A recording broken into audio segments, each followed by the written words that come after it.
What's happening, folks? Today I wanted to discuss layered stress and how that affects your dog's behavior. And it may also explain why you may have trouble addressing certain behaviors. I can't tell you how many emails and social media messages I get saying, my dog does such and such a behavior. How do I fix it? More often than not, it stems from a combination of things. And while we can address the specific issue, it's only going to be a temporary fix. Let me explain why. And let Delaney and Tessa explain why. No. When it comes to addressing behavior problems, treating that specific issue is like treating a symptom rather than the problem as a whole. It's like having the flu and only treating yourself for a runny nose. The runny nose may subside, but at the end of the day, come on guys. But at the end of the day, you're still gonna feel horrible because we haven't treated the root of the problem.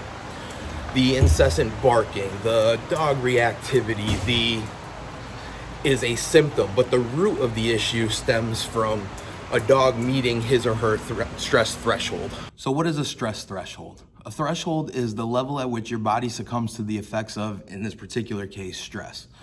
So imagine, if you will, that this is your dog's current level of stress unknown to you, and the red represents his stress threshold. By adding just a small outside stimulus like someone walking by the front or knocking on the door, it can send your dog over his threshold, causing a disproportionate reaction to the stress. This is where the layered stress model comes in. When we address the issue, we're really just addressing the trigger that put our dog over the threshold. While that will relieve a little bit of stress, our dogs are still hovering right around that threshold, and the next stimulus that comes around will just send them right back into a frenzy. So what we have to do is address all the different layers of stress that are built up in our dogs to create a bigger gap between our dog's current stress level and the stress threshold, allowing for more stressful situations to occur without sending them over threshold. To explain how the layers of stress build, let me give you this completely fictional scenario. So say wife wakes up in the morning and says, hey honey, will you please take out the trash? Husband says, yes, I would love to, honey. I'll do that first thing. So the wife goes and she puts on her heels and she gets her coffee and she walks out the door, and on the way out the door, she spills her coffee on her shirt. She then gets in the car, drives to work, and on her way walking into work, her heel breaks. Now while she's at work, her boss is continually on her case. When she comes home, if the husband hasn't taken out the trash, this isn't really a huge deal. She could easily ask again, but because the layers of stress have built up over the entire day, at that point she's kind of had it. So now not taking out the trash becomes an extremely big deal. That's how the layers of stress work with our dogs. They keep on building and building until little things can send our dog over their limit, over their stress threshold.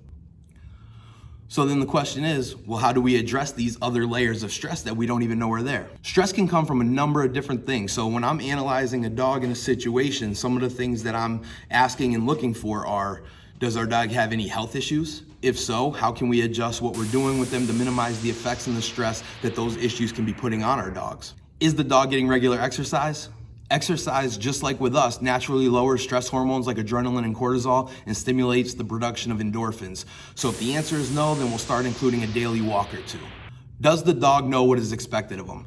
Through obedience, we learn how to speak a shared language so that we can clearly communicate our expectations to our dog. When they know exactly what is expected of them, they feel more confident and they're not left to figure out things on themselves, which in and of itself is a stressful situation.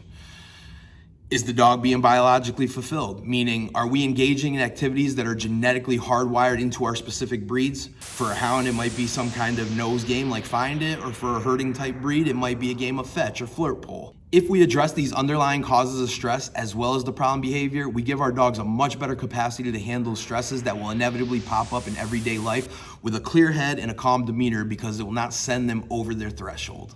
I hope this clears up anything that you may not have understood previously. If you gained any insight from this video, it would really help me out a lot if you'd click the thumbs up. If you have any questions, I'd be happy to answer them in the comments below. And if you happen to find yourself down there, it would really mean the world to me if you'd click subscribe and hit the bell so that you'll see my future videos pop up in your feed. Thank you for spending the time watching this video, and I hope you'll be there for the next one.